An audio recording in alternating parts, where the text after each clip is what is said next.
Hello friends, welcome to elk academy. मैं आकाश मेहता। आज हम डिस्कस करने वाले हैं एक इम्पोर्टेंट टॉपिक। हमारा आज का टॉपिक है फ्रेंड्स, ई पासपोर्ट। यस, आज हम पढ़ने वाले हैं कि इंडिया कैसे ई पासपोर्ट लॉन्च करने वाला 120th कंट्री बना है। ई पासपोर्ट के बेनिफिट क्या होंगे, किस तरीके से ये पासपोर्ट सिक्योरिटी को इन्हेंस करेगा, वो सबके बारे में डिटेल में चर्चा करेंगे। राइट। अभी ई पासपोर्ट क्या होता है, तो ये जो हमारा रेगुलर पासपोर्ट है ना, उसका अपग्रेडेड वर्जन है, जिसके अंदर कुछ डिजिटल टेक्नोलॉजी को इनकॉर्पोरेट किया है। देखो फ्रेंड्स, ई पासपोर्ट का मतलब ये नहीं है कि आपको पासपोर्ट अभी डिजिटल फॉर्म में दिया जाएगा, नहीं, ऐसा नहीं होता। ई पासपोर्ट के अंदर आपका जो पासपोर्ट है, जो फिजिकल पासपोर्ट है, उसका जो बैक कवर होगा, उसका जो बैक कवर होगा, उसके पीछे ये फ्रंट कवर है, और उसके पीछे जो पीछे का कवर होगा, उसके अंदर ये ऐसी चिप दिखाई देगी आपको। यस फ्रेंड्स, ये जो चिप है ना, उसके अंदर जो टेक्नोलॉजी का यूज किया गया है, वो टेक्नोलॉजी है RFID technology, radio frequency identification technology. ये वही टेक्नोलॉजी है जो फास्टैग के अंदर यूज की गई है ई टोल कलेक्शन के लिए, और वही टेक्नोलॉजी का यूज करके ये चिप बनाई गई है। जो हमारा फिजिकल पासपोर्ट होगा, उसके बैक कवर के अंदर ये चिप को बिठाया जाएगा। अब ये चिप के अंदर कौन सा डेटा होगा, ये चिप के अंदर तीन टाइप के डेटा होंगे फ्रेंड्स।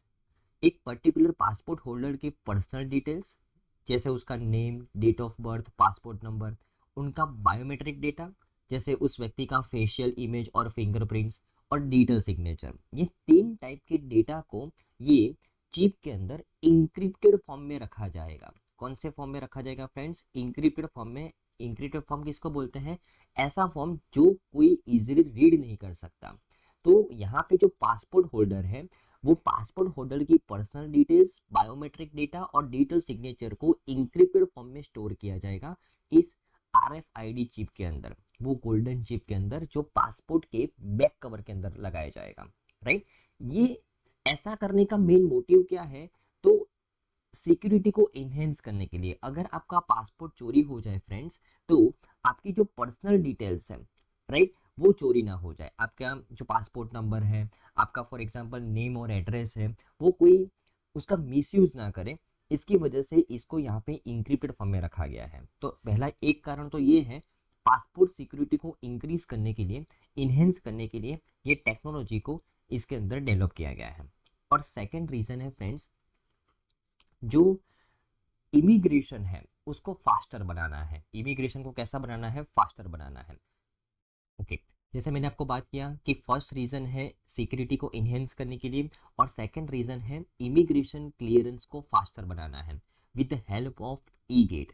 अभी देखो फ्रेंड्स, कि अगर मैं बात करूँ बड़े बड़े एयरपोर्ट्स की, लाइक अहमदाबाद इंटरनेशनल एयरपोर्ट हो गया, मुंबई का एयरपोर्ट हो गया, छत्रपति शिवाजी एयरपोर्ट, तो ये जो बड़े बड़े एयरपोर्ट्स हैं, वहाँ पे पैसेंजर ट्रैफिक बहुत ज़्यादा रहता है। उसमें उसमें प्लेन्स का ट्रैफिक रहता है, तो आप सोचो कि पैसेंजर का ट्रैफिक कितना होगा।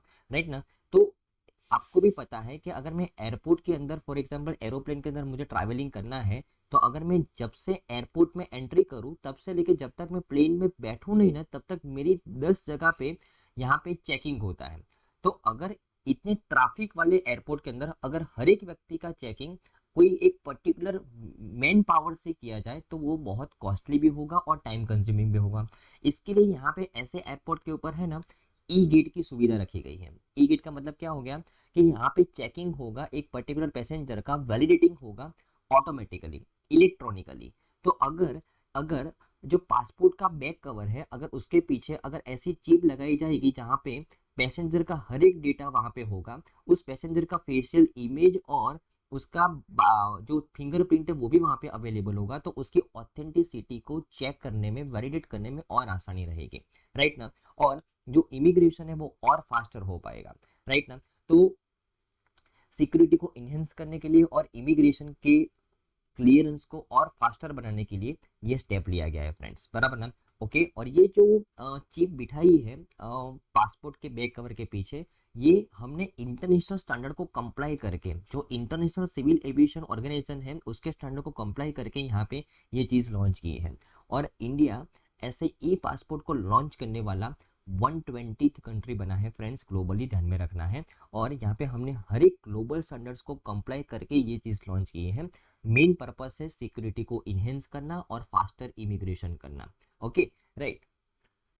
तो ये स्टेप इंडिया के लिए कैसे सिग्निफिकेंट साबित होगा, तो ये हमारे इंडियन पासपोर्ट सिस्टम को मॉडर्नाइज करेगा।